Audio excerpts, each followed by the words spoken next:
అందరికీ నమస్కారం. డాక్టర్ చదవాలనుకుంటున్న విద్యార్థులు లక్షల్లో ఉన్నారు. కానీ ఇండియాలో మెడికల్ సీట్లు మాత్రం లక్షల్లోపే. 25 లక్షల మంది విద్యార్థులు నీట్ పరీక్షకి హాజరవుతూ ఉంటే అందులో జస్ట్ 15 లక్షల మంది మాత్రమే క్వాలిఫై అవుతారు. మళ్ళీ వాళ్ళల్లో కేవలం 1,00,000 మందికి మాత్రమే గవర్నమెంట్ లేదా ప్రైవేట్లో మెడికల్ సీట్ అన్నది లభిస్తుంది. మరి మిగతా 24 లక్షల మంది విద్యార్థుల పరిస్థితి ఏంటి? సో లాంగ్ టర్మ్లో జాయిన్ అయ్యి టైం వేస్ట్ చేసుకోవాలా, లేదా వాళ్ళ మెడికల్ కళని పక్కన పెట్టి ఇతర కోర్సుల్లో చేరిపోవాలా?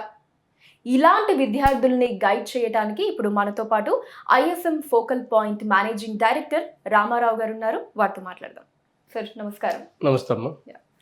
సో సార్, ఇండియాలో ఫ్రీ సీట్ రాని వాళ్ళకి మీరిచ్చే ఒక బెస్ట్ ఆప్షన్ ఏంటండి డాక్టర్ చదవాలి అనుకునే వాళ్ళకి? ఎస్ అమ్మ, యాక్చువల్గా డాక్టర్ కావాలన్న ఆకాంక్ష పిల్లల్లో చిన్నప్పటి నుంచి ఉంటుంది.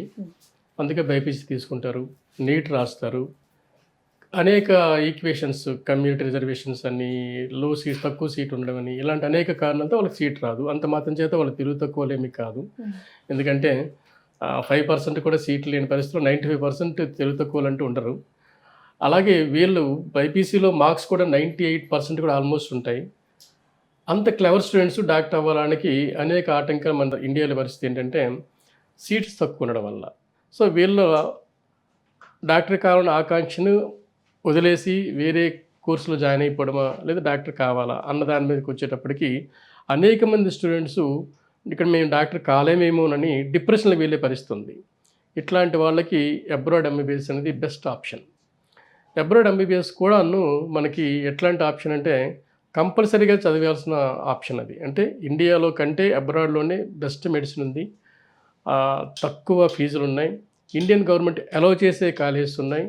ఈ జర్నీ కూడా 20 years నుంచి చదువుతున్నాం, వెళ్తూనే ఉన్నారు పిల్లలు. సో కొత్త జర్నీ ఏమీ కాదు, వీళ్ళ కోసం వచ్చిన కాలేజీలు ఏమీ కాదు, ఎప్పటి నుంచి ఉన్న జర్నీ కనుక బెస్ట్ ఆప్షన్. ఆల్మోస్ట్ అబ్రాడ్లో అనేక యూనివర్సిటీస్ ఉన్నాయి, 500+ యూనివర్సిటీస్ ఉన్నాయి. ఎక్కడ చదివినా సరే వాళ్ళు మెడిసిన్ అయిపోతుంది, వాళ్ళ డ్రీమ్స్ ఫుల్ఫిల్ అవుతాయి. సార్, మరి ఇప్పుడు అబ్రాడ్లో చదివే ఆ కాలేజెస్ ఏవైతే ఉన్నాయో అంటే వాటికి మన ఇండియన్ గవర్నమెంట్లో ఇక్కడ వెలిడిటీ అనేది ఉంటుందా అండి? ఎస్ అండి. యాక్చువల్లీ ఇండియన్ గవర్నమెంట్ 2003లో ఎన్ఎంసి అంటే అప్పుడు మెడికల్ కౌన్సిల్ ఆఫ్ ఇండియా ఉండేది. మెడికల్ కౌన్సిల్ ఆఫ్ ఇండియా వాళ్ళు కొన్ని రూల్స్ తీసుకొచ్చారమ్మా 2003లో మార్చిలో. ఆ రూల్స్ ఏంటంటే విదేశాల్లో మీరు మెడిసిన్ చేయాలనుకుంటే ఖచ్చితంగా ఏజ్ 17 years ఉండాలి. అబ్రాడ్లో మెడికల్ యూనివర్సిటీకి మనకి వరల్డ్ హెల్త్ ఆర్గనైజేషన్ మెడికల్ డెస్టినరీలో లిస్ట్ అయి ఉండాలి. లేదు ఆ కంట్రీలో ఇండియన్ ఎంబసీ ఉంటే ఇండియన్ ఎంబసీ వాళ్ళ రికగ్నిషన్ కావాలి. ఇట్లాంటి కొన్ని నామ్స్ పెట్టింది. ఆ నామ్స్ ఉన్న కాలేజీకి మనం చదివేసుకోవచ్చు. అంటే జస్ట్ నామ్స్ ఏంటి, వరల్డ్ హెల్త్ ఆర్గనైజేషన్ మెడికల్ డెస్టినరీలో లిస్ట్ అయి ఉండాలి, ఆ కంట్రీలో మన ఎంబసీ రికగ్నిషన్ ఉంటే చాలు. సో అట్లాంటి యూనివర్సిటీస్ కోకొలలు ఉన్నాయి ప్రపంచంలో. సో అట్లాంటి యూనివర్సిటీస్కి వెళ్ళి చదివేసి ఇండియాకి వచ్చేసి డైరెక్ట్గానే ప్రాక్టీస్ చేసుకోకుండా ఒక చిన్న ఎగ్జామ్ ఉంటుంది, ఫారెన్ మెడికల్ గ్రాడ్యుయేషన్ ఎగ్జామ్ అని. అది పాస్ అయిపోతే చాలు, ఇండియాలో మెడిసిన్తో ఈక్వల్ అయిపోతాం. ఓకే, అంటే ఇక్కడ మనకి ఎన్ఎంసీ ఉంటుంది కదా సార్, నేషనల్ మెడికల్ కమిషన్ అని చెప్పి, మరి అక్కడ చదవాలంటే ఎవరి అనుమతి ఉండాలి? యాక్చువల్ అంటే ఎన్ఎంసీ అనుమతే కావాలి. ఎన్ఎంసీ వాళ్ళే కొన్ని కండిషన్స్ పెడుతున్నారు. ఎందుకంటే మీరు ఫారెన్ వెళ్తున్నారు మెడిసిన్ కోసం, కానీ ఫారెన్లో సెటిల్ అవ్వట్లా, ఇండియాకి వస్తున్నారు, ఎక్కడ ప్రాక్టీస్ చేయాలి. ఇక్కడ ప్రాక్టీస్ చేస్తున్నది ఇండియన్ సిటిజన్ని. సో మన భారత పౌరుడితో మీరు వైద్యం చేస్తున్నారు కనుక భారత ప్రభుత్వం విధించే నామ్స్ మనం మెయింటైన్ చేయాలి. ఆ నామ్స్ ఏంటి? సో విదేశాల్లో మెడికల్ కాలేజ్ అవుతున్నప్పుడు ఏవైతే నామ్స్ ఉన్నాయో అది ఫిల్ఫిల్ చేసి ఇండియాకి వచ్చాక ఒక ఫారెన్ మెడికల్ గ్రాడ్యుయేషన్ ఎగ్జామ్ రాసేసిన తర్వాత వన్స్ రాసి క్వాలిఫై అయిపోయారు అనుకోండి, సో మీరు ఇండియాలో డాక్టర్తో సమానం అయిపోయారు. ఇక మీకు ఏ టెన్షన్ లేదు ఇంకా. సో ఇండియాలో మెడిసిన్ అంటే మీరు ఇద్దరు స్టూడెంట్స్ ఉన్నారు, ఒక అతనేమో ఇండియాలో సీట్ వచ్చింది, చదివాడు, ఫ్రీ సీట్ వచ్చింది, మెడిసిన్ అయిపోయింది. తన ఫ్రెండే అబ్రాడ్లో మెడిసిన్ చేశాడు, తిరిగి వచ్చాడు. వీళ్ళిద్దరికి మధ్య డిఫరెన్స్ ఏంటంటే ఆ ఎగ్జామ్ ఒకటే డిఫరెన్స్. ఎగ్జామ్ పాస్ అయిపోతే foreign medical graduation exam, FMG exam, MCA screen test అంటారు దాన్ని రఫ్ గాను. సో ఎగ్జామ్ ఒకటే కంపల్సరీ. ఓకే, సో ఇప్పుడు కంపల్సరీ ఆ ఎగ్జామ్ రాసి క్వాలిఫై అయితే అప్పుడు ప్రాక్టీస్ అన్నది ఇమీడియట్ గా స్టార్ట్ చేయాలి. అంటే ఇండియన్ గవర్నమెంట్ ఏం చేస్తుందంటే, సో మీకు ఆ ఎగ్జామ్ రాసి పాస్ అవుతున్నారు కనుక మీకు థియరిటికల్ నాలెడ్జ్ మీకు ఉన్నట్టుగా అర్థమైపోయింది. ఇంకా కావాల్సింది ఏంటి? Practical knowledge. మరి అక్కడ అబ్రాడ్ యూనివర్సిటీలో ప్రాక్టికల్స్ ఎలా చేశారు అక్కడ సక్సెస్ అయ్యాడా, మంచి డాక్టర్గా ప్రూవ్ అయ్యాడా అన్నది అక్కడ సర్టిఫికేట్స్ని ఇండియన్ గవర్నమెంట్ యాక్సెప్ట్ చేయదు.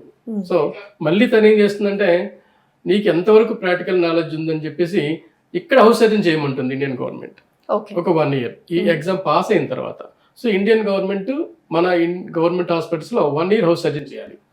1 year హౌస్ సర్జన్ చేసినప్పుడు హౌస్ సర్జన్ ఏంటి ఆల్మోస్ట్ జూనియర్ డాక్టర్తో సమానం.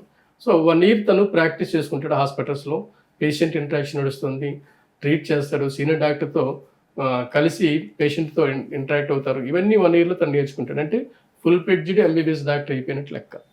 సో అంటే ఇండియాలో స్టూడెంట్, అబ్రాడ్లో స్టూడెంట్ కూడాను ఈ ఫారెన్ మెడికల్ గ్రాడ్యుయేషన్ అయిన తర్వాత తను ఈ మెడిసిన్ అయిపోయిన తర్వాత ఇతను ఇద్దరు కూడాను ఈక్వల్గానే అయిపోతారు అప్పుడు ఈ ఎగ్జామ్ ఈ మనం హౌస్ సర్జన్ అయిన తర్వాత.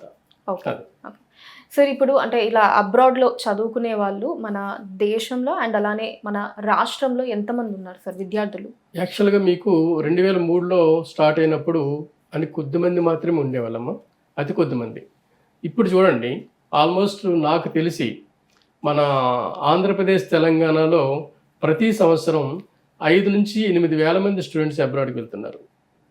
5000 నుంచి. అంటే మీకు ఇండియాలో మన తెలుగు రాష్ట్రాల్లో ఎంతమంది అయితే మెడిసిన్ చదువుతున్నారో అంతకంటే ఎక్కువ మంది అబ్రాడ్కి వెళ్తున్నారు.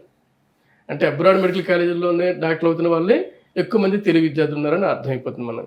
అంటే ఎంతమంది ఎందుకు వెళ్తున్నారు అబ్రాడ్కి అంటే ఇంతకుముందు చెప్పాను నేను, ఈ జర్నీ 20 years బ్యాక్ స్టార్ట్ అయింది. అంటే 20 years నుంచి మన వీళ్ళ బ్రదర్సు, వీళ్ళ అక్కలు, వీళ్ళ అన్నయ్యలు వెళ్ళడం అనేది జరిగింది.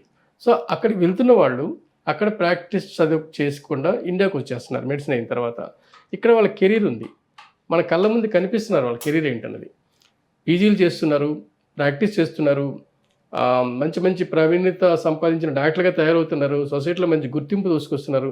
వీళ్ళందరూ ఆదర్శం ఇప్పుడు వెళ్తున్న స్టూడెంట్స్కి. సో అట్లాంటి వాళ్ళు ఎక్కడున్నారు? ఎక్కడిపడితే అక్కడ ఉన్నారు. సో ఎందుకు ఆగాలి?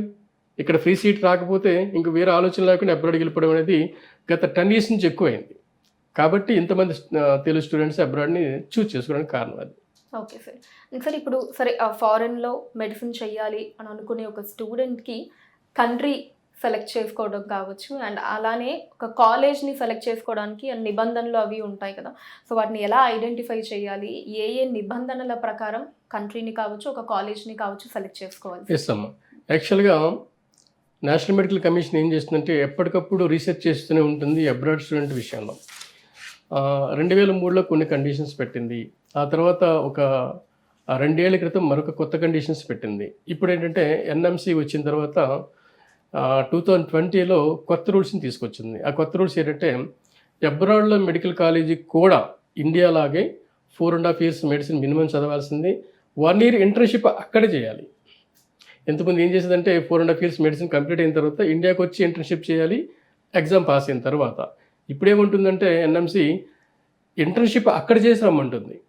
అంటే చదివిన కాలేజీలోనే ఇంటర్న్షిప్ చేయాలి, చేసిన తర్వాత ఇక్కడ రావాలి. అంటే మెడిసిన్ 56 months అక్కడ చదవాల్సి వస్తుంది. అంటే 4.5 years మెడిసిన్, 1 year ఇంటర్న్షిప్, ఈ రెండు కంప్లీట్ చేసి రావాలి. అది కూడా ఇంగ్లీష్ లాంగ్వేజ్లో మాత్రమే మెడిసిన్ కంప్లీట్ చేయాలి అక్కడ. అంటే పూర్వం ఇంగ్లీష్ లాంగ్వేజ్ కాకుండా ఆ కంట్రీలో ఆ లాంగ్వేజ్లో మెడిసిన్ చేసిన గుర్తింపు ఉండేది, ఈ ఎగ్జామ్ రాస్తే ఒకటే చాలు.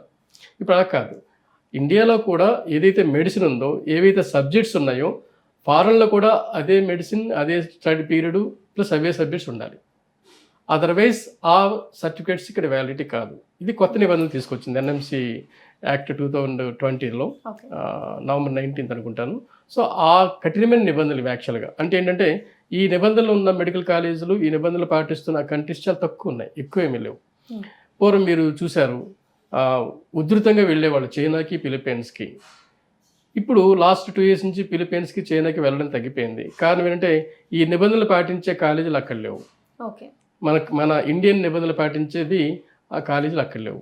మరికొన్ని దేశాలు ఇండియన్ స్టూడెంట్స్ మీద డిపెండ్ అవుతున్న అనేక దేశాలు నిబంధనలు మార్చేసుకొని ఇండియన్ స్టూడెంట్స్ వెళ్ళడం స్టార్ట్ చేశారు. అలాంటి వాళ్ళు ప్రముఖమైన కంట్రీస్ ముఖ్యంగా కిర్గిస్తాన్, జార్జియా, ఉక్రెయిన్ లాంటి దేశాల్లో ఇండియన్ స్టూడెంట్స్కి అనుకూలమైన నిబంధనలు ఇంప్లిమెంట్ చేయడంతో ఆ జర్నీ కంటిన్యూ అవుతూనే ఉంది. ఏవైతే కంట్రీసు, కాలేజీలు నిబంధనలు ఇండియన్ గవర్నమెంట్ విధించిన నిబంధనల్ని పాటించట్లేదో అక్కడ వెళ్ళడం తగ్గిపోయింది. సో అది కొత్త నిబంధనలు, ఈ కొత్త నిబంధనలు ఖచ్చితంగా స్టూడెంట్ తెలుసుకోవాల్సిందే. ఓకే. సార్ అలానే మీరు స్టూడెంట్స్ని పంపిస్తున్న దేశాలు ఏంటి, వాటి వివరాలు ఒకసారి చెప్తారు? యాక్చువల్గా మేము 2003లో స్టార్ట్ చేస్తున్నప్పుడు చైనా, కిర్గిస్తాన్, ఉక్రెయిన్, ఫిలిప్పైన్స్ దేశాలు పంపించడంతో స్టార్ట్ చేసామమ్మా. అంటే అన్ని దేశాలకి పంపించడం, మీరు ఏ కాలేజీ కావాలి, ఏ కంట్రీ కావాలంటే అక్కడ పంపించడం, అట్లా మేము స్టార్ట్ చేసాం. ఓకే. అలా స్టార్ట్ చేస్తున్న క్రమంలో మొదటి 5 ఏళ్ల తర్వాత అన్ని దేశాలకి పంపిస్తున్న మేము తిరిగి వచ్చిన తర్వాత ఇంతకుముందు చెప్పినట్టుగా ఎఫ్ఎంజీ ఎగ్జామ్ రాయాల్సి ఉంటుంది. ఎఫ్ఎంజీ ఎగ్జామ్ రాసిన తర్వాత రిజల్ట్ చూసేటప్పటికీ అనేక దేశాల్లో చదువుతున్న స్టూడెంట్స్ రిజల్ట్ 0 నుంచి 5% కూడా లేదు, 10% కూడా లేదు. దాంతో మేము ఎందుకు జరిగింది, కంట్రీస్లో ఏం జరుగుతుంది, అక్కడ స్టడీ ఎలా ఉంది, అప్పుడు మేము ఫోకస్ చేసాం, అక్కడ స్టడీ మీద ఫోకస్ చేసాం. అప్పుడు మాకు అర్థమైంది ఏంటంటే ఇంగ్లీష్ సరిగా లేదని, సబ్జెక్ట్ టీచ్ చేసే ఫ్యాకల్టీ సరిగా లేదనేది మాకు అర్థమైంది. కానీ కొన్ని కంట్రీస్లో స్టడీ బాగుండడం, ఇంగ్లీష్ ఫ్యాకల్టీ ఉండడంతో ఈ ఎఫ్ఎంజీ పాస్ పర్సంటేజ్ కాస్త ఎక్కువ ఉంది. ఆ కంట్రీస్లో ముఖ్యంగా కిర్గిస్తాన్లో ఐహెచ్ఎస్ఎం మాకు కనిపించింది. సో కిర్గిస్తాన్లో ఐహెచ్ఎస్ఎం ఈ పాస్ పర్సంటేజ్ ఎందుకు ఉంది అన్న దాని మీద స్టడీ చేస్తే అనేక మంది ఇండియన్ ఫ్యాకల్టీ వాళ్ళు అక్కడ సెటిల్ అయ్యారు. డాక్టర్ భాను ప్రకాష్ గారు కానీ, డాక్టర్ పనిభూషణ్ గారు కానీ, వీళ్ళంతా మన తెలుగు వాళ్ళు అక్కడికి సెటిల్ అయ్యారు. సో వీళ్ళు టీచ్ చేస్తున్నాం మన పిల్లలకి, దాంతో ఈ పాస్ పర్సంటేజ్ ఎక్కువ ఉంది. మేమేం చేసామంటే పాస్ అవుతున్న కాలేజీ పంపించడం బెటర్ కదా, మనకి కూడా మన పిల్లలకి మీద ఒత్తిడి తగ్గుతుంది. నెక్స్ట్ పాస్ అవుతామా లేదన్న భయంతో వెళ్ళడం తగ్గిపోతుంది చూసారా, అది కాస్త ధైర్యం చేసి వెళ్తారన్న ఉద్దేశంతో మేమేం చేసామంటే ఎక్స్క్లూజివ్గా 2008 నుంచి కిర్గిస్తాన్లో ఐహెచ్ఎస్ఎం యూనివర్సిటీకి మాత్రమే పంపించడం స్టార్ట్ చేసాం. అలాగా వెళ్తున్న క్రమంలో ఇక పాస్ పర్సంటేజ్ 20, 30, 40, 50 అట్లా పెరుగుతూనే ఉంది. ఆల్మోస్ట్ ఇప్పుడు కిర్గిస్తాన్లో ఐహెచ్ఎస్ఎం యూనివర్సిటీలో చదివితే చాలు ఎఫ్ఎంజీ తేలిగా పాస్ అయిపోవచ్చు అన్న ఒక నమ్మకం వచ్చేసింది తెలుగు విద్యార్థుల్లో, అన్ని ప్రాంతాల్లో విద్యార్థులకి. సో ఇప్పుడు ఏం చేస్తున్నామంటే ఈ జర్నీ అయిపోయిన తర్వాత మాకున్న ఇన్ఫ్లుయెన్స్ బాగా పెరిగి మాకున్న లిమిటెడ్ సీట్స్ ఉంటాయి, ఒక 200 ఉన్నాయి ఇంటేక్. 200 మించి మా దగ్గర జాయిన్ అవుతున్న వాళ్ళు ఉన్నప్పుడు ఇంకా ఇట్లాంటి యూనివర్సిటీస్ ఇంకెక్కడ ఉన్నాయి అని రీసెర్చ్ చేస్తున్నప్పుడు జార్జియా స్టార్ట్ చేసాం. యాక్చువల్గా మన తెలుగు రాష్ట్రాల నుంచి జార్జియా పంపించే ఫస్ట్ కన్సల్టెంట్లు మేమే. ఇప్పుడు ఇంకొంతమంది మిత్రులు స్టార్ట్ చేశారు, కానీ ఫస్ట్ కన్సల్టెంట్లు మేమే. కాకపోతే అక్కడ 6 years మెడిసిన్ ఉంది, కిర్గిస్తాన్లో 5.5 years మెడిసిన్ ఉంది. జార్జియాలో కొంచెం ఫీజెస్ ఎక్కువ ఉంటాయి, ఆల్మోస్ట్ యూరోపియన్ కల్చర్ ఉంటుంది కనుక జార్జియాలో ఎక్కువ కల్చర్ ఉంటుంది. ఎట్ ఎనీ కాస్ట్ మేమైతే మాత్రం కిర్గిస్తాన్లో మాత్రం ఎక్కువ ఫోకస్ చేస్తున్నాం. ఆల్మోస్ట్ కిర్గిస్తాన్లో మన యూనివర్సిటీలో తెలుగు పిల్లలతోనే కలకలాడుతుంటుంది. ఓకే సార్, అంటే ఇప్పుడు ఎక్కువ మంది తెలుగు వాళ్ళు, అంటే ఎస్పెషల్గా మన తెలుగు వాళ్ళ గురించి మాట్లాడుకుంటే తెలుగు వాళ్ళు ఎంపిక చేసుకుంటున్న యూనివర్సిటీలు ఎక్కడున్నాయి సార్? నిజంగానే ఇప్పుడు ఎక్కడైనా మెడికల్ కాలేజ్ అన్నాక లిమిటెడ్ సీట్స్ ఉంటాయి. ఇప్పుడు మా కిర్గిస్తాన్లో ఐహెచ్ఎస్ఎం యూనివర్సిటీకి మేము 200 నుంచి మేము పంపించడం. ఇంకా కావాలన్న వాళ్ళు ఏం చేస్తారు, కిర్గిస్తాన్లో మరికొన్ని కాలేజీలు ఉన్నాయి. ఎక్కడైతే మేము అడ్మిషన్ స్టాప్ చేస్తామో అనేక మెడికల్ కాలేజెస్ కిర్గిస్తాన్లో స్టార్ట్ అయ్యాయి. ఇప్పుడు ఆ కాలేజీలు కూడా చాలామంది సెలెక్ట్ చేసుకుంటారు. ఆ కాలేజీలు కూడా ఎఫ్ఎంజీ టీచ్ చేయడానికి ఇండియన్ ఫ్యాకల్టీ వాళ్ళు ఆ కాలేజీలు కూడా రిక్రూట్ చేస్తున్నాయి. అంటే అబ్రాడ్ ఎంబీబీఎస్కి ఒక కళ వచ్చింది బికాజ్ ఆఫ్ ఐహెచ్ఎస్ఎం వల్ల. అంటే కిర్గిస్తాన్లో ఈ కాలేజీ ఇంప్రూవ్ అయిన తర్వాత, ఈ కాలేజీలో సక్సెస్ రేట్ తెలిసిన తర్వాత కిర్గిస్తాన్లో మరొక 5-6 కాలేజీలు ఇండియన్ స్టూడెంట్స్ని బాగా అట్రాక్ట్ చేస్తున్నాయి. అలాగే అబ్రాడ్ అనేక దేశాలు ఉన్నాయి. ఇప్పుడు ఇంతకుముందు చెప్పాను, ఫిలిప్పైన్స్లో అయితే 100 మంది పిల్లలు వెళ్తుండేవాళ్ళు. అనేక యూనివర్సిటీస్ ఉన్నాయి ఫిలిప్పైన్స్లో. బికాస్ ఆఫ్ ఎన్ఎంసీ కొత్త రూల్స్ ప్రకారం ఫిలిప్పైన్స్ లేకుండా పోయింది. అదర్వైజ్ ఫిలిప్పైన్స్ హైయెస్ట్ స్టూడెంట్స్ ఒక 5-6 ఏళ్ళ బట్టి వెళ్ళేవాళ్ళు. ఇప్పుడు ఫిలిప్పైన్స్ వెళ్లకుండా పోయింది. ఇప్పుడు వెళ్తున్న వాళ్ళు నెక్స్ట్ ఉక్రెయిన్ కూడా చాలా మంది స్టూడెంట్స్ వెళ్తుండేవాళ్ళు. మీకు తెలుసు ఉక్రెయిన్లో వార్ నడుస్తుందని, రష్యా ఉక్రెయిన్ మధ్య వచ్చేసారు కదా. సో అలాగని ఉక్రెయిన్కి వెళ్ళడం తగ్గిపోయింది. అలాగే రూల్స్ కారణంగా ఫిలిప్పైన్స్ తగ్గిపోయింది. రష్యా ఇంకా ఉంది కొంచెం. రష్యాలో ఏంటంటే మనకి చలి భయంకరంగా ఉంటుంది, అంటే -60 వరకు ఉంటుంది. సో రష్యాకి వెళ్ళే వాళ్ళ సంఖ్య కొంచెం తగ్గింది. అంటే ఓవరాల్ ఏంటంటే జార్జియాకి కిర్గిస్తాన్కి వెళ్తున్న వాళ్ళ సంఖ్య మాత్రం మొదటి నుంచి ఇప్పటి వరకు తగ్గడం అనేది ఎక్కడా లేదు, పెరుగుతూనే ఉంది. అంటే ఎక్కువ చూస్ చేసుకున్న కంట్రీస్ ఇవి, జార్జియా, కిర్గిస్తాన్. ఈ 2 కంట్రీస్ని మొదటి నుంచి మేమే ప్రమోట్ చేయడంతో మేము ఈ 2 కంట్రీలు ఎంపిక చేసుకున్న యూనివర్సిటీస్కి ఎంపిక చేసుకున్న స్టూడెంట్స్కి మేము కేర్ ఆఫ్ అయిపోయాం. ఇక కిర్గిస్తాన్ అయితే మా ఓన్ అయిపోయింది, ఆల్మోస్ట్ మా ఇంటి పేరు అయిపోయింది. Okay, so sir coming to that point, ఇప్పుడు కిర్గిస్తాన్ ఇంటర్నేషనల్ స్కూల్ ఆఫ్ మెడిసిన్లో ఒక తెలుగు వారిగా మీకు అటువంటి అవకాశం అన్నది ఎలా పాసిబుల్ అయింది? అంటే యాక్చువల్గా ఇంతకుముందు చెప్పాము, మేము అబ్రాడ్లో ఎవరెక్కడికి వెళ్తున్నా అక్కడ పంపిద్దామనే ఉద్దేశంతో కిర్గిస్తాన్ పంపించాం, చైనా పంపించాం, ఫిలిప్పీన్స్ పంపించాం, ఉక్రెయిన్ పంపించాం. అయితే కిర్గిస్తాన్లో వెళ్తున్న టైంలో అక్కడ మాకు డాక్టర్ పనిభూషణ్ గారు మాకు కనిపించారు. ముఖ్యంగా డాక్టర్ పనిభూషణ్ గారు ఆయన 2003లోనే కిర్గిస్తాన్ ఫ్యాకల్టీలో జాయిన్ అయ్యారు. ఆయన మన తెలుగు వాళ్ళు మనకు కనిపిస్తే ఎంత సంబరపడిపోతామో అంత సంబరపడ్డాం. సో మేము కంఫర్టబుల్ ఫీల్ అయ్యాం. నెక్స్ట్ అతను కూడా చిన్న ఏజే, జస్ట్ అప్పుడే ఆయన రష్యాలో పీజీ చేసి ఫ్రెష్గా అక్కడికి వచ్చారు. సో మన తెలుగు అతను అప్పుడు వైస్ డీన్ పొజిషన్లో యూనివర్సిటీ క్యాంపస్ ఉన్నారు ఐఎస్ఎంలో. ఇంకా ఆయన ఉన్న తర్వాత మేము ఫ్రీ అయిపోయాం. సో మన పిల్లలకి గార్డియన్ దొరికారు, మన పిల్లలకి గాడ్ ఫాదర్ దొరికారు, ఇంకా చాలు ఆయన చూసుకుంటారు. దట్ డే ఆన్వర్డ్స్ అప్పటి నుంచి ఇప్పటి వరకు ఈరోజు మన తెలుగు రాష్ట్రాల్లో 2 రాష్ట్రాల్లో 5,000 మంది ప్లస్ డాక్టర్లు ఉన్నారంటే బికాజ్ ఆఫ్ డాక్టర్ పనిభూషణ్ గారు. ఆయన ఈ ఎడ్యుకేషన్లో ఇండియాలోనే లెజెండ్. ఆల్మోస్ట్ నాకు తెలిసి ఇండియాలో ఒక 10,000 డాక్టర్లు ఆయన తయారు చేసి ఉంటారు. ఇండియాలో మా ఐఎస్ఎం డాక్టర్ లేని హాస్పిటల్ లేదు. ఏ హాస్పిటల్ అయినా గవర్నమెంట్ కావచ్చు, ప్రైవేట్ కావచ్చు. మా ఐఎస్ఎం స్టూడెంట్ డాక్టర్ లేని టౌన్ కూడా లేదు. అంతమందిని తయారు చేయడానికి కారణం డాక్టర్ పనిభూషణ్ గారు. ఓకే సో సార్, ఇప్పుడు ఇండియాలో ఎడ్యుకేషన్ సిస్టమ్ అంటే టాకింగ్ అబౌట్ ద మెడికల్ ఇది అండ్ అలానే ఫారిన్ దానికి కొంచెం ఆ డిఫరెన్సెస్ అనేవి ఉంటాయి కదా. సో ఏంటి ఆ డిఫరెన్సెస్ ఏంటి, ఎలా ఉంటాయి? అండ్ స్టూడెంట్స్ అన్కంఫర్టబుల్ డెఫినెట్లీ ఉంటుంది కాబట్టి ఇక్కడ నుంచి సడన్గా మొత్తం అంతా ఒక అట్మాస్ఫియర్ కావచ్చు, లాంగ్వేజ్ ఇదంతా చేంజ్ చేసుకొని అక్కడికి వెళ్తారు. దీన్ని ఎలా ఓవర్కమ్ చేస్తారంటారు? యాక్చువల్గానమ్మా ఇప్పుడు ఏ కంట్రీ అయినా సరే మన మదర్ కంట్రీలా ఉండదు. ఏ ప్లేస్ అయినా సరే అమ్మా నాన్నలా చూసుకోరు. సో మనకి డాక్టర్ అవ్వాలన్న ఏం దృఢంగా ఉన్నప్పుడు కొన్ని త్యాగాలు చేయాలి. అదేంటంటే ఫుడ్ పరమైన త్యాగాలు చేయాలి, అట్మాస్ఫియర్ పరంగా త్యాగాలు చేయాలి. అంటే మన వాతావరణం అక్కడ ఉండదు. ఇప్పుడు మీరు అమెరికాకి వెళ్తున్నారు పీజీ కోసం, అనేక కోర్సు కోసం వెళ్తున్నారు. అమెరికాలో చలి ఎలాగుంటుందో మనకు తెలుసు కదా. ఆయన వెళ్తున్నాం కదా, లక్షల మంది వెళ్తున్నారు అమెరికాకి. సో మనకి education important, career important. Career important అన్నప్పుడు అక్కడున్న వాతావరణం మనం అడాప్ట్ చేసుకోవాల్సిందే. ప్లస్ అక్కడ కూడా మనుషులు ఉన్నారు కదా, వాళ్ళు కూడా మనకంటే ఆరోగ్యంగా ఉన్నారు కదా. సో ఆ ఒక్క సెన్స్తో మనం చూజ్ చేసుకోవాలి మెడిసిన్.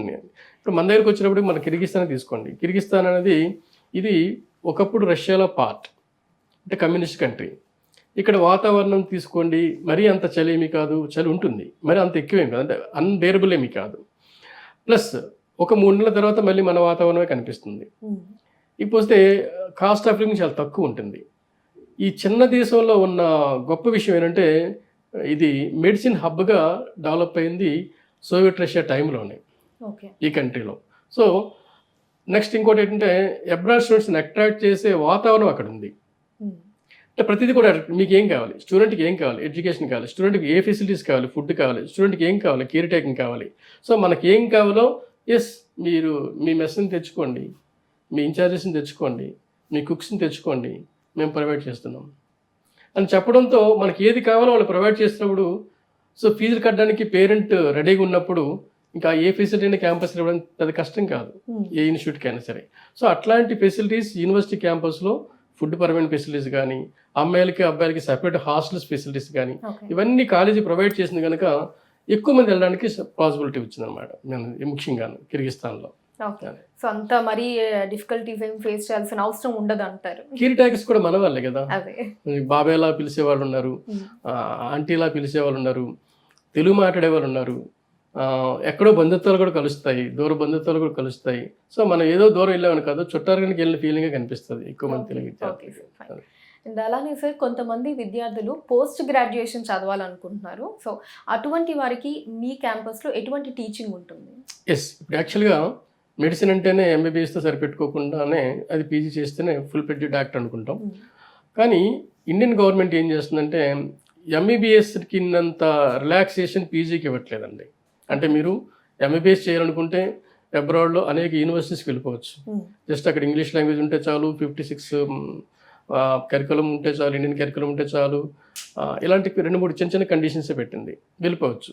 కానీ పీజీ అలా లేదండి. పీజీ చేయాలనుకుంటే ఇండియన్ గవర్నమెంట్ కేవలం 5 కంట్రీస్ మాత్రమే ఛాన్స్ ఇచ్చింది.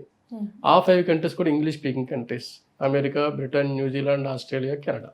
ఈ 5 కంట్రీస్లో పీజీ తప్ప ఇంకే పీజీని కూడా ఇండియన్ గవర్నమెంట్ యాక్సెప్ట్ చేయదు. సో ఈ 5 కంట్రీస్కి మనం వెళ్ళాలి. ఈ 5 కంట్రీస్కి వెళ్ళాలంటే జస్ట్ మనం ఎంబీబీఎస్ సర్టిఫికేట్ తీసుకొని వెళ్ళిపోయి జాయిన్ అయిపోయి, లేదంటే ఇది కొంత డబ్బులు కట్టి జాయిన్ అయిపోయి పరిస్థితి ఏమీ కాదు. అక్కడ ఎగ్జామ్స్ ఉంటాయి. ఎగ్జామ్స్ పాస్ అవ్వాలి. అది కూడా టఫ్ ఉంటుంది. యూఎస్ఎంఎల్ అంటే వరల్డ్లో టఫెస్ట్ ఎగ్జామ్ యూఎస్ఎంఎల్ఏ, అది అమెరికాకి. అలాగే యూకేలో పీజీ చేయాలంటే ప్లాబ్ రాయాల్సి వస్తుంది. ఇలాంటి ఒక ఎగ్జామ్స్ ఉంటాయి. ఎగ్జామ్కి ప్రిపేర్ అయ్యి ఆ ఎగ్జామ్ పాస్ అయితేనే పీజీ, ఆ దేశంలో పీజీని మన ఇండియన్ గవర్నమెంట్ గుర్తిస్తుంది. లేదు కిర్గిస్తాన్లో కూడా పీజీ ఉంది, చదవచ్చు, కానీ ఇక్కడ పనికిరాదు కదా. అక్కడే పీజీ చేసి అక్కడే సెటిల్ అవ్వాల్సి వస్తుంది. కానీ అది కదా మన లక్ష్యం ఏంటంటే మళ్ళీ అమ్మా నాన్న ఉన్న దగ్గర రావాలి కాబట్టి ఈ 5 కంట్రీస్ కోసమే వెళ్ళాలి. అయితే మేము తీసుకుంటుంది ఏంటంటే క్యాంపస్లో ఇండియన్ ఫ్యాకల్టీని రిక్రూట్ చేసాం. ఈ ఎఫ్ఎంజీ పరీక్ష పాస్ కావడానికి, మన పిల్లలకి వాళ్ళ గైడ్ చేయడానికి, ఎగ్జామ్ ప్యాటర్న్ని స్టడీగా ఈజీగా అర్థమయ్యేటట్టు తెలియడం కోసం ఇండియన్ ఫ్యాకల్టీ వాళ్ళు టాప్ ఫ్యాకల్టీ, ఒక ఆల్మోస్ట్ 19 సబ్జెక్ట్ టీచ్ చేసే మొత్తం ఫ్యాకల్టీ వాళ్ళు క్యాంపస్ ఉన్నారు. వాళ్ళకి సెకండ్ ఏంటంటే రెండో పని, ఈ ఏదైతే పీజీ చదువుతున్న ఇంట్రెస్ట్ ఉన్న స్టూడెంట్స్ని ఆ ఎగ్జామ్ కూడా గైడ్ చేసే పరిస్థితి తీసుకురావడం కోసమే వాళ్ళ ఆప్షన్ పెట్టాం. సో పీజీ యూఎస్ఎంఎల్ఏ చదవాలనుకుంటున్న వాళ్ళకి కొన్ని గ్రూప్స్ ఉన్నాయి. ఆ గ్రూప్ వాళ్ళకి ఆ యూఎస్ఎంఎల్ఏ ప్యాటర్న్ ఎడ్యుకేషన్ సిస్టమ్ ఆ లెక్చరర్స్ ఇస్తారు. అలాగే ప్లాబ్ రాయాలనుకున్న వాళ్ళకి కూడా అట్లాంటి ట్యూషన్స్ సెపరేట్గా ఇస్తున్నారు అక్కడ క్యాంపస్లో. కాబట్టి పీజీ చదవాలని కోరుకున్న కూడా ఏహెచ్ఎస్ఎంలో జాయిన్ అయితే యూఎస్లోనో యూకేలోనో పీజీ చేయొచ్చు, లేదా ఆస్ట్రేలియాలో పీజీ చేయొచ్చు. అనుకున్న వాళ్ళతో పాటు ఇండియాలో కూడా పీజీ ఎంట్రన్స్ ఎగ్జామ్స్ ఉన్నాయండి, నెక్స్ట్ ఎగ్జామ్స్ లాంటివి. ఇప్పుడు పీజీ ఎంట్రన్స్ ఉన్నాయి. అది కూడా క్రాక్ చేసి సంపాదిస్తున్న వాళ్ళు నాకు తెలిసి ఇండియాలో ఐహెచ్ఎస్ఎం నుంచి వచ్చిన వాళ్ళు ఒక 2,000-3,000 స్టూడెంట్స్ ఉన్నారు, డాక్టర్స్ ఉన్నారు. ఇక్కడ పీజీ ఫ్రీ సీట్ కొట్టిన వాళ్ళు మా వాళ్ళు. అది సూపర్ సార్. సార్ మన IFM focal point private limited సంస్థ అసలు ఎప్పుడు స్టార్ట్ అయింది సార్? యాక్చువల్గా 2003లో డాక్టర్ పెనుభూషణ్ గారు స్టార్ట్ చేశారు దీన్ని. ఆయనే దీని ఫౌండర్ యాక్చువల్గా. ఆ తర్వాత మేము దాన్ని ఓన్ చేసుకున్నాం. సో మేము ఓన్ చేసుకున్న తర్వాత 2003 నుంచి 2010 వరకు మేనేజ్మెంట్ లాగా నడిపించాం. 2010లో అది లిమిటెడ్ కంపెనీ చేసాం. ఎప్పుడైతే కిర్గిస్తాన్లో ఐహెచ్ఎస్ఎం మా ఓన్ యూనివర్సిటీ అయిందో, అంటే ఆ యూనివర్సిటీలో మేము ఓన్ చేసుకున్న తర్వాత యూనివర్సిటీ వాళ్ళు మాకు ఒక సర్టిఫికేట్ ఇచ్చారు. అదేంటంటే ఇండియన్ రిప్రజెంటేటివ్గా మా ఒక్కరికే సర్టిఫికేట్ ఇచ్చారు, ఇంకెవరు చేసే ఛాన్స్ లేకుండా ఇండియా మొత్తానికి. సో ఆ యూనివర్సిటీకి మేము తప్ప ఇంకెవరు చేయకూడదు. అదంటే మా ఆఫీస్ వాళ్ళ ఆఫీస్ అయింది, వాళ్ళ యూనివర్సిటీ మా యూనివర్సిటీ అయింది. అట్లాంటి రిలేషన్స్ మేము బౌండ్ చేసుకున్నాం. సో కిర్గిస్తాన్లో ఐహెచ్ఎస్ఎం యూనివర్సిటీకి ఇండియన్ ఆఫీస్ మాది అయింది ఓన్గా. అట్లా ఎస్టాబ్లిష్ అయింది 2010 నుంచి. ఇక మేము ఆ యూనివర్సిటీ తప్ప వేరే యూనివర్సిటీ చేయకూడదు, మాకు కూడా అవసరం కూడా లేదు. సో 2003 నుంచి రెగ్యులర్గా అప్పటి నుంచి ఇప్పటికి వేరే యూనివర్సిటీలు చేస్తున్నా సరే ఐహెచ్ఎస్ఎం యూనివర్సిటీ మాత్రం కంటిన్యూ అవుతుంది. ఇప్పుడు అది ఒకటే ఎక్కువ చేస్తున్నాం. అది సక్సెస్ ఉన్న చోటకి వెళ్ళాల్సిందే కదమ్మా. అది అలాగే ఒక మంచి బాండింగ్ అయితే ఏర్పడింది మాకు. అండ్ సార్ ఇప్పుడు స్టూడెంట్స్ జస్ట్ టీనేజ్లోనే ఇప్పుడు అబ్రాడ్ వెళ్తూ ఉంటారు. సో వీరికి మీరు ఇచ్చే క్యాంపస్ సర్వీసెస్ అన్నవి ఎలా ఉంటాయి సార్? ఇప్పుడు జస్ట్ 17-18 ఇయర్స్ ఏజ్ ఉన్న అమ్మాయిలు అబ్బాయిలు క్యాంపస్కి వస్తున్నారు.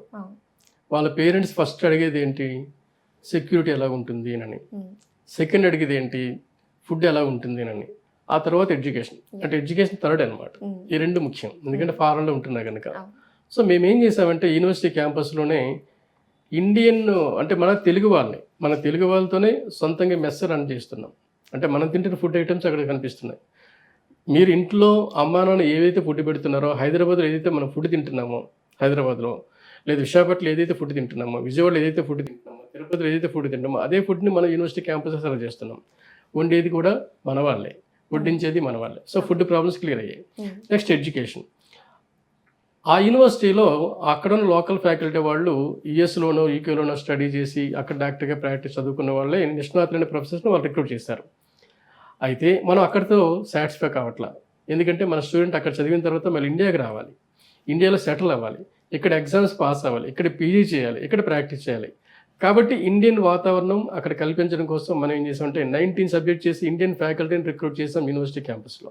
అందులో 3-4 పర్సన్స్ మన తెలుగు వాళ్ళు కూడా ఉన్నారు, మన తెలుగు వాళ్ళు.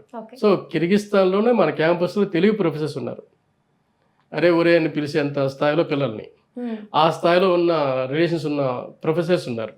ఇండియన్ ప్రొఫెసర్స్ చాలా మంది ఉన్నారు, వాళ్ళంతా కాస్త పేరున్న వాళ్ళే. ఓకే. అంటే ఏంటి, వీళ్ళు అలా ఉండడం వల్ల ఏమవుతుందంటే విదేశాల్లో కూడా లోకల్ మెడిసిన్ చదువుతున్నాం మన ఫీలింగ్. అంతేకాకుండా ప్రాక్టికల్స్ కూడాను వేదాంత హాస్పిటల్ కిర్గిస్తాన్లో ఐహెచ్ఎస్ఎం ఓన్ హాస్పిటల్ ఉంది, వేదాంత తెలుగు నేమే ఉంది, సంస్కృత్ నేమ్. వేదాంత హాస్పిటల్లో వీళ్ళు ప్రాక్టికల్స్. వేదాంత హాస్పిటల్లో డాక్టర్స్ కూడాను మన తెలుగు వాళ్ళు ఉన్నారు. డాక్టర్ అమిత్ విక్రమ్ వర్మ, ఆయన మన తెలుగు విశాఖపట్నం ఆయన మన పిల్లలకి ఈ ప్రాక్టికల్స్ చెప్పడం కానీ, లేదంటే వాళ్ళకి ఏమైనా హెల్త్ ఇష్యూస్ వస్తే తనే చూసుకోవడం కానీ, ఇవన్నీ పేరెంట్స్ కళ్ళతో కనిపిస్తున్నాయి. ఏ పేరెంట్ అయినా సరే ఓకే ఇవన్నీ ఉన్నాయా లేదనేది చెక్ చేసుకోవడం కోసం ఏం చెప్తే అనే పరిస్థితి అవసరం లేదు. వాళ్ళ ఊళ్ళోనే అంతకుముందు వీళ్ళ వాళ్ళు ఉంటారు కదా, వాళ్ళు తెలిసిన బంధువులు ఉంటారు, తెలిసిన డాక్టర్లు ఉంటారు, వాళ్ళని పరిచయం చేస్తాం మేము.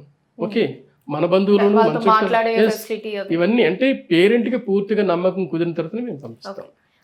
బట్ సార్ ఆయన అంటే ఇప్పుడు ఆ మాట్లాడే ఫెసిలిటీ ఆల్రెడీ వెళ్ళిన వాళ్ళు లేదా డాక్టర్స్ పేరెంట్స్తో మాట్లాడిస్తామని మీరు చెప్పారు. బట్ అయినా ఇంకా ఆ భయం ఉండే పేరెంట్స్ ఉంటారు కదా, సో క్యాంపస్ చూడాలి అని అనుకునే వాళ్ళు, సో అలాంటి వాళ్ళని మీరు ఇన్వైట్ చేస్తారండి? అంటే ఇప్పుడు క్యాంపస్ చూడాలి అంటే దానికి తగిన ఏర్పాట్లు అవన్నీ చేస్తారు. యాక్చువల్గా మేము అడ్మిషన్ అయిన తర్వాత 1 month తర్వాత పేరెంట్ ఎప్పుడైనా సరే క్యాంపస్కి వెళ్ళొచ్చండి. 1 month తర్వాత. 1 month ఎందుకు అంటున్నామంటే అడ్మిషన్ ప్రాసెస్ ఉంటుంది, సో వాళ్ళు సెటిల్ అవ్వాలి. అంటే క్లాసెస్కి వెళ్తున్న టైంలో కొంత టైం పడుతుంది. 1 month తర్వాత పేరెంట్ ఎప్పుడన్నా తన ఖర్చులతో వెళ్ళిపోవచ్చండి. పేరెంట్ కనుక క్యాంపస్కి వస్తే, అమ్మాయి అంటే వాళ్ళ మదర్ కానీ వాళ్ళ ఫాదర్ కానీ క్యాంపస్ వస్తే అతిథి మర్యాదలతో మేము వాళ్ళని గౌరవంగా చూస్తాం. అంటే వాళ్ళకి ఏ ఖర్చులు వాళ్ళ మీద పెట్టాం. మా హాస్టల్లోనే వాళ్ళకి అకామిడేషన్ ఇస్తాం, మా హాస్టల్లో ఫుడ్ ఫెసిలిటీస్ ఇస్తాం. సో అటువంటి ఇబ్బంది ఏమీ లేదు, వాళ్ళు హ్యాపీగా పెట్టుకోవాల్సి వస్తుంది. కానీ ఈ మధ్య గత 4 years నుంచి యూనివర్సిటీ వాళ్ళు ప్రతి సంవత్సరం కూడాను 2 times స్పెషల్ ఫ్లైట్లు ఇస్తున్నారు పేరెంట్స్ కోసం. Every year 2 times. సో అంటే ఏంటంటే చాలా చిన్న ప్యాకేజ్. ఎంత చిన్న ప్యాకేజ్ అంటే మీరు 1 week ఢిల్లీలో వెళ్తారనుకోండి, లేదా ఒక 1 week మీరు కొడైకెనాల్ వెళ్తారనుకోండి, మీకు ఎంత ఖర్చు వస్తుంది? ఒక 30,000-40,000 వస్తుంది అనుకుందాం ఒకరికి, ఒక 30-40. అదే అమౌంట్తో మీరు హైదరాబాద్ నుంచి మీరు యూనివర్సిటీ క్యాంపస్కి వెళ్ళిపోవచ్చు. అక్కడ ఒక 1 week మీ పిల్లలతో పాటు గడిపి కిర్గిస్తాన్ కూడా చూసి పిల్లలతో గడిపి కాలేజీని, క్యాంపస్ని, హాస్టల్స్ని, ప్రాక్టికల్స్ని మొత్తం చూసి కంట్రీలు కూడా ఒకసారి చూసి మళ్ళీ ఇండియాకి వచ్చేయచ్చు. కేవలం 35,000తో మొన్న ఒక 200 మంది పేరెంట్స్ వెళ్ళారు. కేవలం 35,000 ఇన్ని లక్షలు ఖర్చు అవుతున్నప్పుడు 35,000 రూపీస్తో చాలా తక్కువ. సో అంటే ఏంటి, ఈ పిల్లలు కూడా పర్ పర్సన్కి. అయితే మేమేమంటున్నామంటే మా పేరెంట్స్ మా రిక్వెస్ట్ ఏంటంటే మీ పిల్లలు చూసుకోవడం కోసం రాకండి, ఆ కంట్రీని కాలేజీని చూడడం కోసం రండి.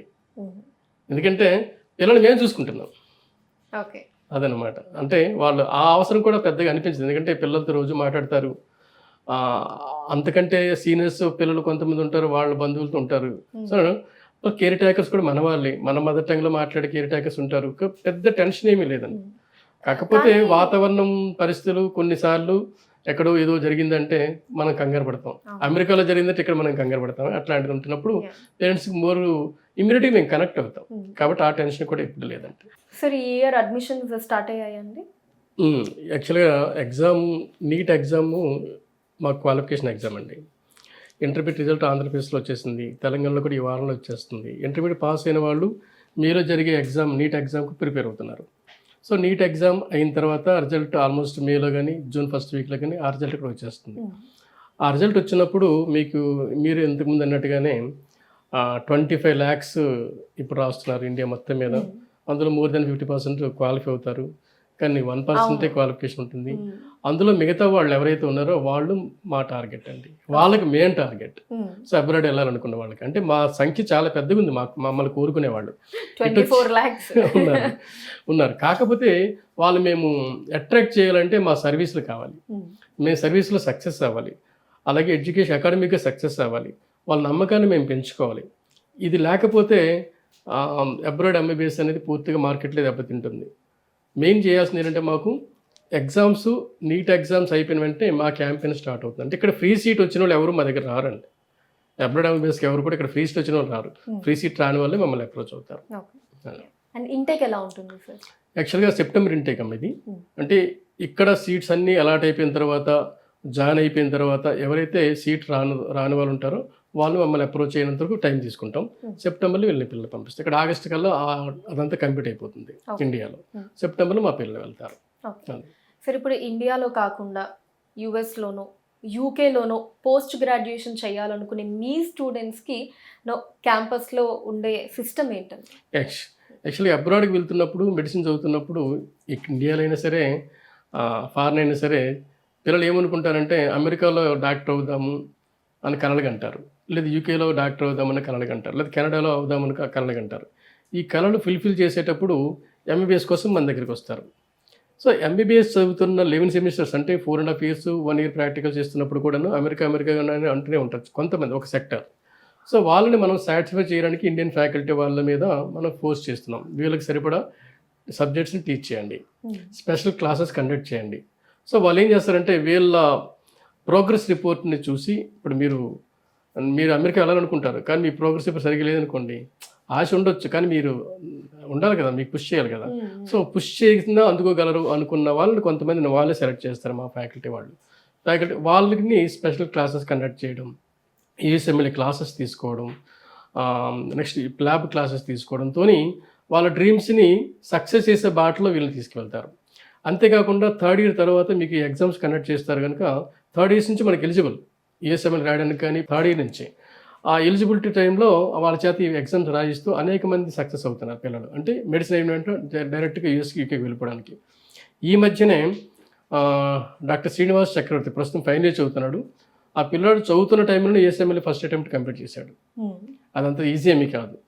సో నాకు తెలిసి మెడిసిన్ కంప్లీట్ చేసిన తర్వాత యూఎస్ఎంఎల్ స్టెప్స్ కంప్లీట్ చేసిన వాళ్ళు ఉన్నారు, కానీ మా వాళ్ళు చదువుతున్న టైంలో మాత్రం ఇతను సాధించాడు. మాకందరికీ అది చాలా ప్రౌడ్గా ఫీల్ అయ్యాం.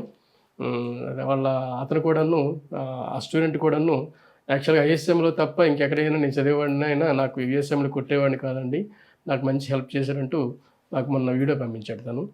సో యూఎస్ఎంఎల్ఏ ల్యాబ్ రాసిన వాళ్ళు, రాయాలనుకున్న వాళ్ళు మాత్రమే అమెరికా లేదా యూకే డాక్టర్ కలగడానికి సాధ్యపడుతుందండి. Okay, fine sir. ఇలా ఎంతోమంది స్టూడెంట్స్ని డాక్టర్ అవ్వాలి అనే వాళ్ళ కళ్ళని అబ్రాడ్ పంపించి చదివించడం ద్వారా ఐఎస్ఎం ఫోకల్ పాయింట్ అనేది ఫుల్ఫిల్ చేస్తోంది. సో ఏంటి ISM focal point success formula, secret ఏంటి? సక్సెస్ అనేది జనరల్గా మేము అది ఒక్క డేలో జరిగేది కాదమ్మా. ఇప్పుడు మీకు ఏం కావాలనేది మీరు వెళ్ళిన తర్వాత తెలుస్తుంది. అక్కడ వెళ్ళిన తర్వాత ఎటువంటి ఎడ్యుకేషన్ కావాలనేది ఆల్మోస్ట్ మేము మొదటి 5 years మేము అనేక రకాల డైలమాలో పడేవాళ్ళం. స్టూడెంట్కి ఏం కరెక్ట్, ఏం కావాలి, ఎలాంటి ఎడ్యుకేషన్ కావాలి, తనకి ఎటువంటి నాలెడ్జ్ ఉన్న ఫ్యాకల్టీ కావాలి అన్నది మాకు అవగాహన రావడానికి ఒక 5 years పట్టింది. 2008 వరకు అదే ఎక్సర్సైజ్ చేసాం. వన్స్ ఎఫ్ఎంజీ రాస్తున్నప్పుడు సక్సెస్ రేట్ ఎప్పుడైతే పడిపోయిందో, ఊహించినంత లేదో, అప్పుడు మా రోల్ స్టార్ట్ చేసాం. అంతవరకు వాళ్ళ చదువుకుంటారులే, వాళ్ళకి మెడిసిన్ సీట్ ఇక్కడ రాలేదు, ఎక్కడికి వచ్చారు, మెడిసిన్ చేసుకుంటారు, చదువుకుంటారు అనుకున్నాం. కానీ మన మీద చేసే తప్ప మెడిసిన్ కంప్లీట్ అవ్వదు అన్న విషయం మాకు అర్థమైంది. సో ఆ రోజు నుంచి పిల్లల తాలూకా పేరెంట్స్ వాళ్ళ పిల్లలు పాస్ అయ్యి డాక్టర్లు అయ్యి మనకి ఉద్ధరిస్తారు అనుకున్న ఆలోచన వాళ్ళకి ఎలాగైతే ఉందో, ఆ పిల్లలంతా మా పిల్లలు, వాళ్ళు బాగుంటేనే, వాళ్ళు డాక్టర్లు అయితేనే, అది కూడా మంచి డాక్టర్లు అయితేనే, గొప్ప డాక్టర్లు అయితేనే మాకు భవిష్యత్తు ఉందని మేము నమ్ముతున్నాం కనుక వీళ్ళ మీద చిత్తశుద్ధితో కష్టపడాలి, సర్వీస్ చేయాలి, ఫ్యాకల్టీ పరంగా కానీ ఫెసిలిటీస్ పరంగా కానీ ఒక గార్డియన్లా క్యాంపస్లో ఉండాలి అన్న నాలెడ్జ్ కొద్దీ యూనివర్సిటీ క్యాంపస్లో 365 days పిల్లలతో పాటు ఉండడమే మా మెయిన్ సక్సెస్ కారణం. So great sir. నిజంగా అంటే ఎంతోమంది విద్యార్థుల్ని అండ్ అలానే వాళ్ళ తల్లిదండ్రుల కలల్ని, డాక్టర్ అవ్వాలనే వాళ్ళ కలల్ని సాకారం చేస్తూ ఉన్నారు. సో ఏదో ఒక ఇన్స్టిట్యూట్ స్టూడెంట్ అలా కాకుండా ఒక ఫ్యామిలీగా ట్రీట్ చేస్తూ రిలేషన్లోనే ఎంతోమంది డాక్టర్స్ని తయారు చేస్తూ ఉన్నారు. సో ఇలానే ఎంతోమంది కలల్ని మీరు సాకారం చేయాలని కోరుకుంటూ thank you so much. Thank you అండి. నమస్తే.